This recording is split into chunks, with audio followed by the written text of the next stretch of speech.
Mi chiamo Lorenza Leonardi. In questa nuova dimensione mi è stato assegnato un compito interessante, importante a livello nazionale nella vicepresidenza di Anteas. È un'associazione importante perché, come tutte le altre associazioni di volontariato, portano al centro i bisogni inespressi e i bisogni sospesi delle persone.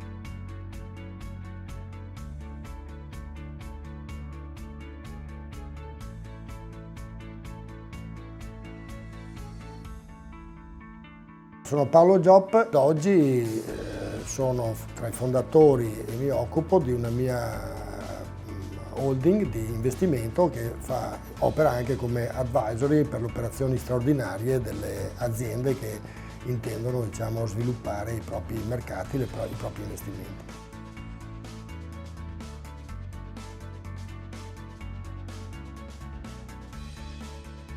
Sono Luigi Bobba e un secondo periodo della mia attività è stato quello di carattere politico-istituzionale, come parlamentare e sottosegretario durante i governi guidati da Matteo Renzi e da Paolo Gentiloni, avendo la delega per la riforma del terzo settore e per le politiche attive del lavoro.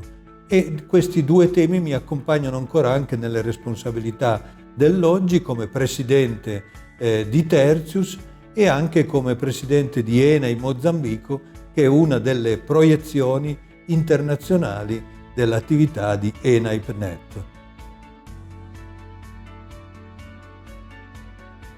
Buongiorno a tutti, sono Gianmarco Russo. Attualmente ricopro il ruolo di direttore generale di Confindustria Veneto Est, che è la grande associazione che nasce dall'unione, da un progetto molto importante ed ambizioso che ha messo a fattor comune le realtà associative di Venezia e Rovigo da un lato con quella di Treviso e Padova dall'altro, originando quello che è il secondo player nel mondo delle associazioni confindustriali a livello nazionale.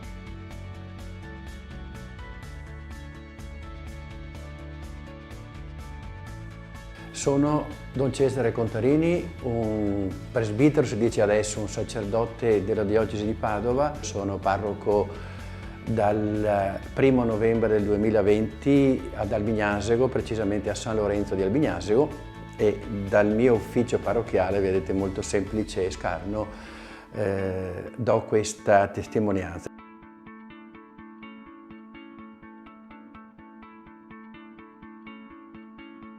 Io sono Maria Luisa Miazzi, sono un avvocato, faccio questo lavoro, questa attività, questa professione da molti anni. Sono in studio con altri 10-12 colleghi con i quali ci occupiamo soprattutto ed essenzialmente di diritto del lavoro. Diritto del lavoro intendo però un po' tutto ciò che sta intorno al lavoro, e quindi non solo il lavoro dipendente, il lavoro autonomo, ma anche il lavoro nelle cooperative, gli appalti ad alta intensità lavorativa. Insomma, tutto ciò che interessa la cosa più importante della vita di un uomo il più delle volte, cioè l'attività lavorativa. Ciao a tutti, saluti da Lisbona.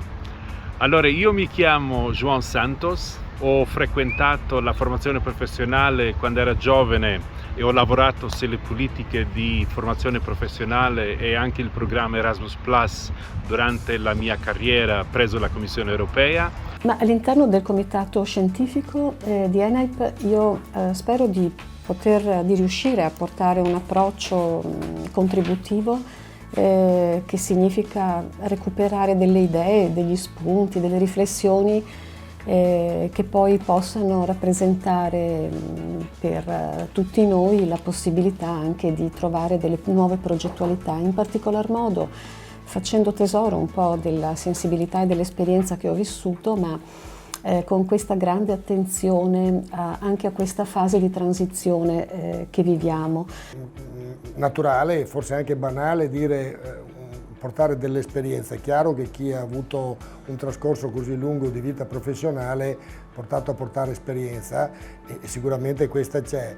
È oggi anche arricchita da un ruolo che ho attualmente, che mi fa apprezzare particolarmente il mondo dell'innovazione, perché ho l'onore di poter presiedere il Parco Scientifico di Padova, il Galileo Visionary District, e di essere a contatto quotidianamente con una popolazione assolutamente giovane, piena di idee, piena di volontà, diciamo, di affrontare e di aggredire il futuro. Vorrei mettere a disposizione le mie competenze maturate sia nel campo associativo che nel campo politico-istituzionale, perché la formazione professionale, le competenze del domani, la capacità di utilizzare sistemi duali, scuola e lavoro, possano essere una risorsa fondamentale nello sviluppo futuro di ENAIP. Ritengo che umilmente io possa dare un contributo, spero positivo, a questo comitato tecnico, soprattutto perché per Confindustria il tema della formazione è un asse fondamentale per la strategia del mondo associativo che rappresento. Non posso tacere i motivi per cui ho accettato di far parte appunto di questo comitato scientifico, non soltanto per chi mi ha fatto la richiesta oggi, ma perché sono stato molto legato da una viva amicizia con Don Giuseppe Masiero, mancato 2 anni fa circa, e con il quale abbiamo vissuto in casa comune, i sacerdoti insieme vari anni, e lui so che era molto legato all'ENAIP, dove ha fatto anche l'insegnante e poi l'assistente delle ACLI e via dicendo. Cosa posso portare all'ENAIP di mio? Io credo posso portare appunto questa esperienza con i giovani e pur in ambito diverso anche nel mondo scolastico. Ho accettato molto volentieri di far parte di questo comitato scientifico perché spero che riusciamo a inserire all'interno di questo ente di formazione un percorso o più percorsi che possano servire per far prendere coscienza e consapevolezza ai ragazzi, ai giovani, in ordine a quelle che sono le dinamiche della società, quelle che sono le esigenze. Credo che la mia esperienza possa essere utile come catalizzatore di innovazione, eccellenza e inclusività nell'istruzione e nella formazione professionale. Sono sicuro che insieme possiamo lottare per costruire un futuro più equo, prospero, sostenibile per tutti.